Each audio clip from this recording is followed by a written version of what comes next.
السلام علیکم ورحمۃ اللہ وبرکاتہ۔ فلسطین اور اسرائیل کے درمیان آپس میں جو جنگ ہے، تو اس جنگ کو لے کر کے پورے عالم اسلام کے اندر، پوری دنیا کے اندر، پورے ورلڈ کے مسلمان جو ہے غم اور غصے کا اظہار اسرائیل کے اوپر کیوں؟ آخر کیا وجہ ہے؟ کون سی ایسی چیز ہے فلسطینی مسلمانوں کے اندر جس کی وجہ سے دنیا کا ہر مسلمان، دنیا کا ہر مسلمان، خواہ وہ بچہ ہی کیوں نہ ہو، وہ نوجوان کیوں نہ ہو، وہ کہیں کا رہنے والا مسلمان کیوں نہ ہو، تمام فلسطینی مسلمانی کا حامی اور مددگار کیوں ہے؟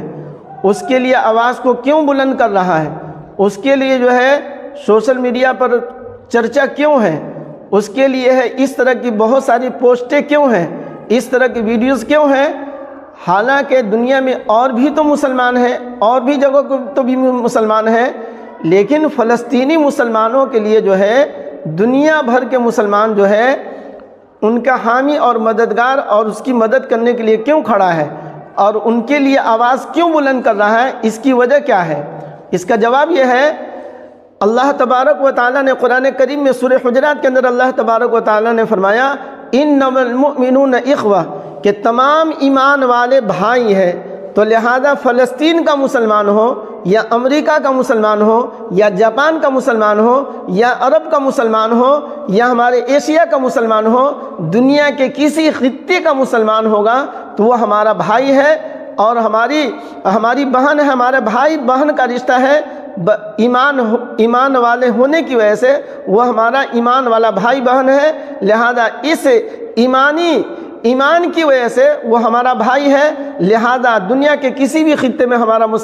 ہمارے مسلمانوں کے اوپر، جو ہمارے مسلمان بھائی بہنوں کے اوپر ظلم ہوگا تو کوئی ایمان والا خاموش نہیں بیٹھ سکتا ہے۔ ہاں، جس ایمان والے کے اندر کوئی ایمان کی کوئی کیفیت ہی نہیں ہے، کوئی حرارت ہی نہیں ہے، کوئی گرمی نہیں ہے، وہ اگر خاموش ہے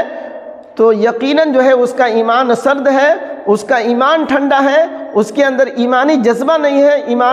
ایمانی جوش و خروش نہیں ہے۔ ورنہ جس کے اندر ایمان کی گرمی ہوگی، اسلام کی حرارت ہوگی، انشاءاللہ وہ کبھی خاموش نہیں بیٹھ سکتا ہے، وہ آواز کو بلند کرے گا، اور اس کے لیے حتی الامکان جہاں تک ہو سکے فلسطینی مسلمان ہو یا کہیں کا مسلمان ہو، ان کے اوپر ظلم ہو، ان کے اوپر ذاتی ہو، تو کوئی مسلمان خاموش نہیں بیٹھ سکتا ہے۔ ایک وجہ۔ دوسری وجہ یہ ہے، دوسری وجہ نہیں بلکہ فلسطینی مسلمان سے، اور وہاں پر اللہ تبارک و تعالیٰ کا ایک گھر ہے جس مسجد کو مسجد اقصی کہا جاتا ہے، اسی کو لوگ بیت المقدس بھی بولتے ہیں، بیت المقدس بھی بولتے ہیں۔ اب اس کی تاریخ کو، اس کی ہسٹری کو بھی تھوڑا سن لیجئے۔ سب سے پہلی بات، اللہ کے رسول پاک صلی اللہ علیہ وسلم سے ایک صحابی حضرت ابو ذر رضی اللہ تعالی عنہ نے پوچھا، اللہ کے نبی صلی اللہ علیہ وسلم ذرا یہ بتائیے کہ پوری دنیا میں سب سے پہلے کون سی مسجد بنائی گئی؟ بہت اچھا سوال تھا کہ پوری دنیا میں جب دنیا کو اللہ تبارک و تعالیٰ نے بنایا، دنیا کی چیزوں کو اللہ تبارک و تعالیٰ نے، دنیا کی چیزوں کو اللہ نے پیدا کیا، تو دنیا میں اللہ کا ایک گھر بھی بنایا گیا، اللہ کا گھر بھی بنایا گیا، تو لہذا سب سے پہلے اللہ کا گھر کب بنا اور کہاں بنا؟ تو آپ صلی اللہ علیہ وسلم نے فرمایا روئے زمین پر پہلا گھر اللہ تبارک و تعالیٰ کا بنا۔ ان اول بیت وضع للناس للذی ببکہ، کہ اللہ تبارک و تعالیٰ کے لیے پہلا گھر بکہ بولا جاتا ہے، عربی میں مکہ کو، مکہ کے اندر اللہ تبارک و تعالیٰ کا سب سے پہلا گھر بنایا گیا، جس کو خانہ کعبہ بولتے ہیں، بیت اللہ شریف بولتے ہیں، مسجد حرام، بیت اللہ شریف، سب سے پہلا گھر مسجد اللہ تبارک و تعالیٰ کا پہلا گھر ہے۔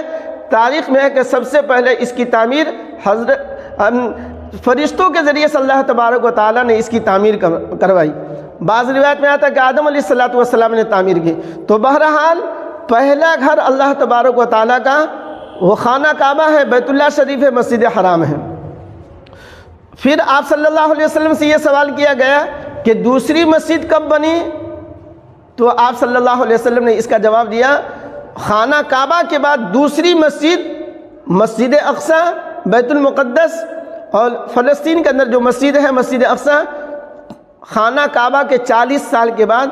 دنیا میں دوسری مسجد اس کی تعمیر ہوئی۔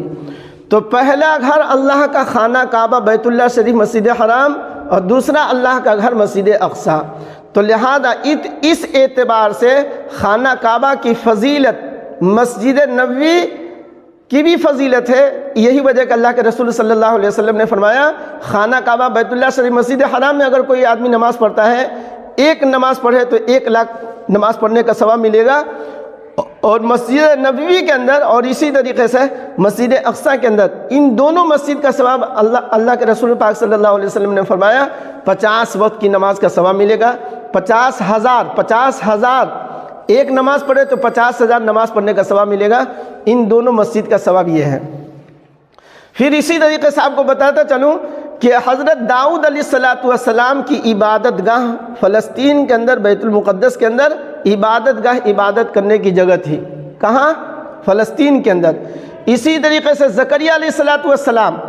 ایک نبی ہیں، ان کی عبادت گاہ بھی جہاں پر عبادت کرتے تھے وہ مقام اور وہ جگہ فلسطین کی جگہ تھی، فلسطین تھی۔ اسی طریقے سے حضرت عمر رضی اللہ تعالیٰ عنہ کے بارے میں تاریخ کے اندر جو ہے یہ بات لکھی ہوئی ہے کہ حضرت عمر رضی اللہ تعالی عنہ ایک ایسے صحابی ہیں، تقریباً 1.25 اس سے بھی زیادہ صحابہ میں، تمام صحابہ میں حضرت عمر رضی اللہ تعالی عنہ ایک واحد صحابی ہے، اللہ کے رسول پاک صلی اللہ علیہ وسلم کے خاص الخاص صحابی حضرت عمر رضی اللہ تعالی عنہ تقریباً 40 لاکھ مربع یعنی 40 لاکھ چاروں طرف سے اتنے میلوں پر جو ہے اسلام جو ہے ان کی زندگی کے اندر پھیل چکا تھا۔ لہذا اپنی زندگی میں حضرت عمر رضی اللہ تعالیٰ عنہ مدینہ چھوڑ کر کے اور مدینہ کے اطراف کو چھوڑ کر کے حضرت عمر رضی اللہ تعالیٰ عنہ نے کہیں کوئی سفر نہیں کیا، لیکن جب بیت المقدس کی بات آئی، فلسطین کی بات آئی، تو پھر آپ نے رومیوں سے جو ہے وہاں پر اس کے مقابلے کے لیے جو عیسائی کے اوپر بھی ظلم زیادتی کر رہا تھا، حضرت عمر رضی اللہ تعالیٰ عنہ مدینہ سے حضرت عمر رضی اللہ تعالیٰ عنہ فلسطین کا سفر کیا، اور اللہ تبارک و تعالیٰ نے حضرت عمر رضی اللہ تعالیٰ عنہ کے دستے مبارک سے یہ بیت المقدس مسجد اقصیٰ جو ہے پھر سے آزاد ہوئی، اور پھر سے یہ آباد ہوئی، اذان نماز پھر شروع ہوئی۔ تو حضرت عمر رضی اللہ تعالیٰ عنہ کے دستے مبارک سے اللہ تبارک و تعالیٰ نے فلسطین کے اندر یہ جو مسجد اقصیٰ ہے جو رومیوں کے قبضے میں تھی، اللہ تبارک و تعالیٰ نے آپ کے دستے مبارک سے پھر سے اس کو آزاد فرمایا۔ اسی طریقے سے حضرت سلیمان علیہ السلام جس کے بارے میں جن کا واقعہ جو ہے قرآن میں بہت مشہور و معروف ہے،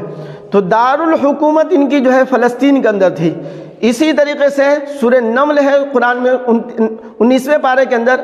سورہ نمل کے اندر نمل بولتے ہیں چونٹی کو، چونکہ چونٹی کا واقعہ جو اس کے اندر ذکر کیا گیا ہے اسی فلسطین کے اندر ایک جگہ اسقلان، یہ واقعہ وہاں پیش آیا تھا۔ اسی طریقے سے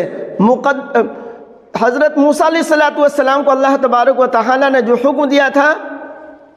مقدس وادی میں جانے کا، یہ وہی مقدس وادی ہے جہاں پر بیت المقدس ہے فلسطین کے اندر، اللہ تبارک و تعالیٰ نے وادی قدس کے اندر جو ہے اور پاکیزہ جگہ پر اللہ تبارک و تعالیٰ نے موسیٰ علیہ السلام کو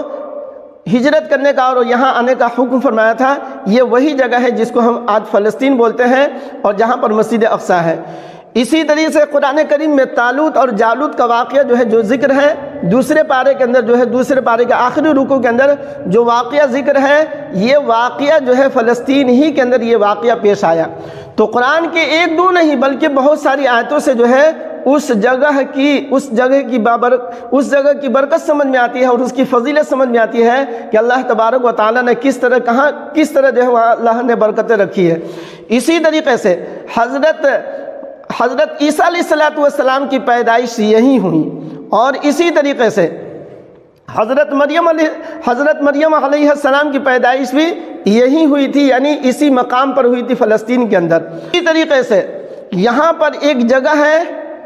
اسی جگہ پر ملک شام کے اندر جو ہے سفید مینارے سے حضرت عیسیٰ علیہ السلام 2 فرشتے کے سہارے سے اللہ تبارک و تعالیٰ آپ کو بھیجیں گے، اور یہیں اسی مسجد اقصیٰ میں امامت کے لیے آپ کو بڑھایا جائے گا، لیکن آپ انکار کریں گے۔ اس وقت حضرت مہدی علیہ السلام بھی تشریف فرما ہوں گے۔ بہرحال یہ سارا واقعہ جو ہے یہ سب فلسطین کے اندر پیش آئے گا انشاءاللہ۔ اسی طریقے سے دجال، کائنات دجال کا بھی ظہور ہوگا، اور کائنات دجال کو مارنے کے لیے، قتل کرنے کے لیے اللہ تبارک و تعالی حضرت عیسیٰ علیہ السلام کو بھیجیں گے، جیسا کہ ہم نے بتایا۔ اور عیسیٰ علیہ السلام اس شیطان کو، اس مردود کو اور کائنات دجال کو، ایک مقام ہے، ایک جگہ ہے باب اللد، اس مقام پر، اس جگہ پر کائنات دجال کو قتل کریں گے حضرت عیسیٰ علیہ السلام۔ اسی طریقے سے ایک اور اہم واقعہ یہ ہے کہ اللہ کے نبی صلی اللہ علیہ وسلم کو اللہ تبارک و تعالیٰ نے ہجرت معراج کے لیے، جب اللہ تبارک و تعالیٰ نے آپ صلی اللہ علیہ وسلم کو آسمان پر بلایا تو مکہ سے آپ کا سفر جو شروع ہوا، مکہ مدینہ ہوتے ہوئے آپ بیت المقدس پہنچے، مسجد اقصی پہنچے، فلسطین آپ کا ٹھہرا ہوا، اور اس مسجد میں آپ گئے تو تقریباً سارے نبی اور رسول جمع تھے، 1.25 لاکھ نبی اور رسول، اور تمام رسول اور نبی اس مسجد کے اندر جمع تھے، اور تمام نبیوں کی آپ صلی اللہ علیہ وسلم نے امامت فرمائی۔ یہ وہ پاکیزہ مسجد ہے، یہ وہ پاکیزہ مسجد ہے جس مسجد کے اندر سارے نبی تشریف لائے۔ تو دنیا کی پہلی مسجد خانہ کعبہ، بیت اللہ شریف، مسجد حرام، وہاں بھی سارے نبیوں کو اللہ تبارک و تعالیٰ نے پہنچایا، اور اس مسجد میں بھی، یعنی مسجد اقصی فلسطین کے اندر جو مسجد ہے، اس مسجد کے اندر بھی اللہ تبارک و تعالیٰ نے سارے نبیوں کو جمع فرمایا، اور آپ صلی اللہ علیہ وسلم نے سارے نبیوں کی امامت فرمائی، اس لیے آپ امام الانبیاء کے لقب سے ملقب ہوئے۔ تو بہرحال ایک دو نہیں بلکہ سینکڑوں جو ہے، ہزاروں جو ہے چیزیں جو ہیں، ہماری اسلامی چیزیں جو ہیں، فلسطین سے وہ چیز جڑی ہوئی ہے، مسجد اقصی سے وابستہ ہے۔ لہذا ہر مسلمان اس بات کی تمنا اور کوشش کرتا ہے کہ مسجد اقصی، فلسطین کے مسلمان کے اوپر کوئی ظلم نہ ہو، اور ہماری مسجد پھر سے ہمیں واپس مل جائے، اور اسرائیل جو ظلم اور زیادتی کر رہا ہے اس کے خلاف جو کچھ ایمان والے اپنے طور پر کر سکتے ہیں، مثال کے طور پر ان کے حق میں ہدایت ہو تو ہدایت کی دعا کرنا، ورنہ اس کی ہلاکت اور بربادی کے لیے دعا کرنا، یہ ہر مسلمان کا اول فریضہ ہے۔ اور فلسطینی مسلمانوں کے لیے دعا کرنا کہ اللہ تبارک و تعالیٰ ان کی مدد فرمائے، ان کی نصرت فرمائے، اور اللہ تبارک و تعالیٰ ان کا بول بالا فرمائے، اور اللہ تبارک و تعالیٰ ہماری مسجد یعنی مسجد اقصی کو پھر سے جو ہے ہمارے قبضے میں کرے، اللہ تبارک و تعالیٰ ہمیں سپرد کر دے، تاکہ پھر اللہ اکبر کی صدا بلند ہو، اور 5 وقت کی نماز سے اور دیگر نماز سے اور عبادت سے ہماری مسجد پھر سے وہ آباد ہو۔ اس لیے ہر مسلمان کی آخری تمنا ہے کہ ہماری مسجد ہمیں پھر سے مل جائے، ہماری مسجد پھر سے آباد ہو جائے۔ لہذا ہر مسلمان اس بات کی تمنا کرتا ہے، تو اس کے پیچھے یہ راز ہے کہ ہمارا جو ہے بہت ساری چیزیں جو ہے اس مسجد اور اس سرزمین سے ہمارا تعلق ہے، اس لیے دنیا بھر کا مسلمان جو ہے فلسطینی مسلمانوں کے لیے اور مسجد اقصی کے لیے کوشاں ہے، اور اس کے لیے جد و جہد اور آدمی ہر طرح سے ممکن تدبیر آدمی کرتا ہے۔ اللہ تبارک و تعالی ہم سب کی مانگی ہوئی دعا کو قبول فرمائے، اور فلسطینیوں کو اللہ تبارک و تعالی ظالم اور جابر اسرائیل سے اللہ تبارک و تعالی حفاظت فرمائے، اور اس کے ظلم تشدد سے اللہ تبارک و تعالی حفاظت فرمائے، اور ہماری مسجد کو پھر سے آباد فرمائے۔ آمین۔